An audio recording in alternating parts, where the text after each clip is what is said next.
Hi folks, Paul Boland here, and welcome to the first of what will be a series of videos showing work in progress on KnightTrek Productions' latest project, DigiGraph 3.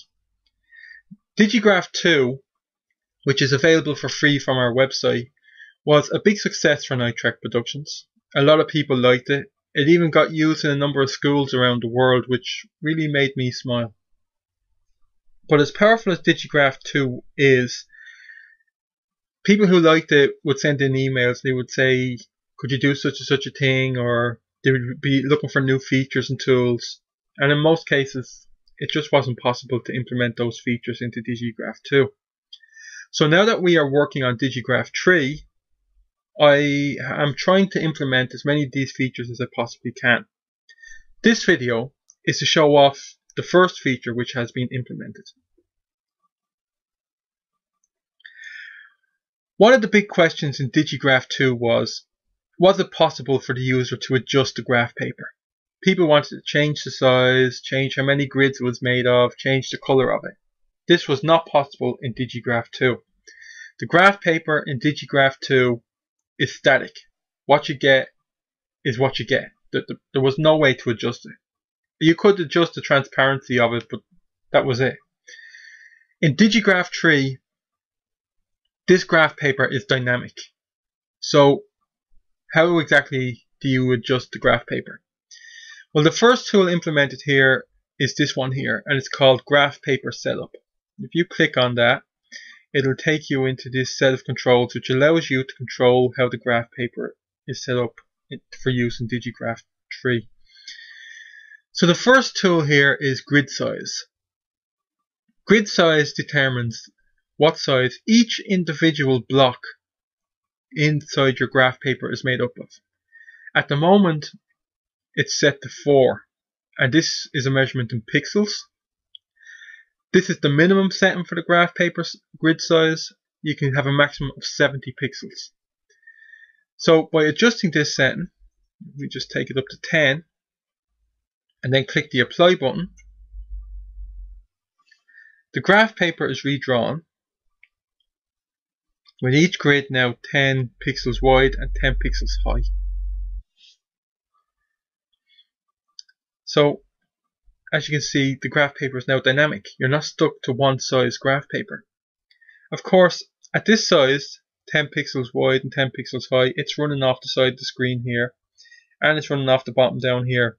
The reason for that is, at 25 grids across and 19 grids down, there's not enough room on the drawn space to accommodate that.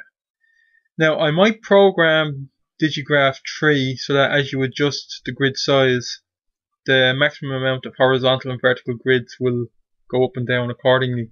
Or I might just leave it because some users might actually like having this extra bit of grid over to the side and at the bottom.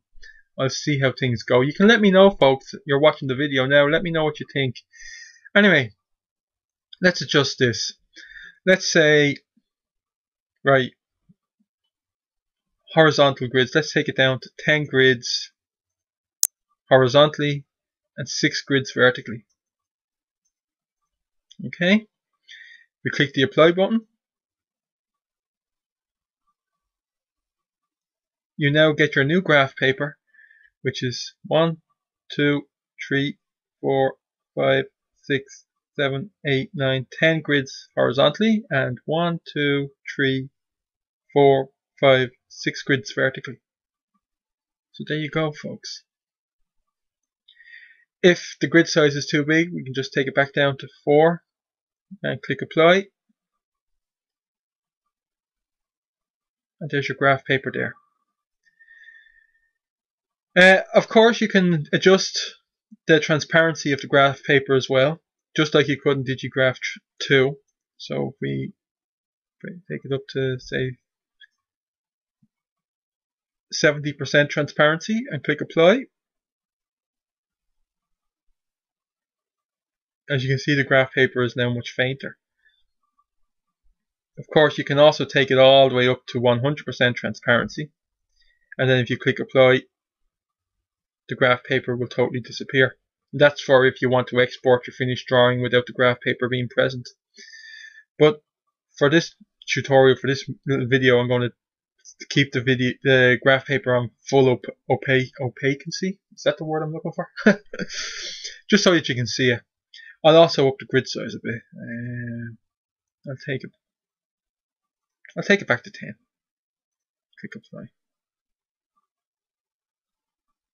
Okay. Also, another thing that was asked for in regards to the grid was, could you change the color of it? Again, in DigiGraph 2 you couldn't. You were stuck with the standard color. But in DigiGraph 3, this is now all dynamic, so you can change it. There are 3 sets of controls for the colors. There are mains, mids, and singles. Mains are the main grid lines that make up your grid interface. As you can see, each block is made up, each grid main, what's the words I'm looking for here, folks?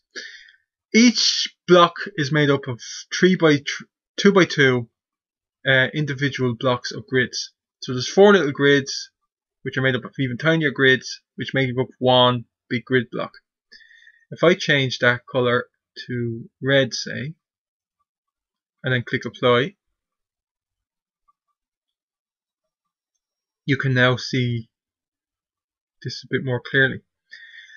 Of course, there is also a central line through each of these grids, and they're the mids. So if I change that, let's say make it blue, and click apply, you can see that even better. You see the way it's made up, folks? And then of course singles are all the little tiny individual grid lines.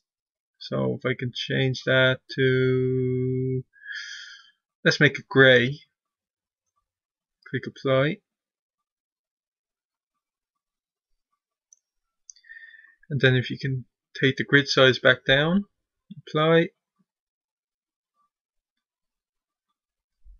So as you can see, folks, the whole graph paper is now dynamic. You can change the size of it, you can change how many grids it's made up of, and you can change the color of it.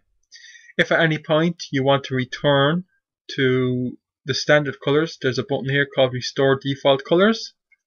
If you click on that, it gives you back your graph paper the way you want it, at the default standard colors. So folks, that's DigiGraph 3 at the moment. That's the first tool that's been implemented, and I'm really happy with the implementation. I hope people who requested this feature are also happy to see it. So let me know what your thoughts, and keep an eye out. There'll be more videos to come showing off more work in progress on this package as it is developed. And we just take everything back up to full. 25 horizontal grids and 19 vertical grids. Click apply.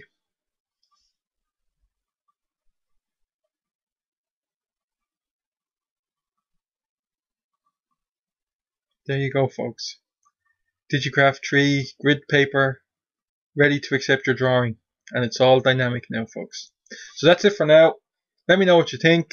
If you have any suggestions, feedback, anything at all, positive, negative, let me know. And this is work in progress, folks, so I will listen to your feedback now as development on DigiGraph 3 continues. So that's it for now. Bye.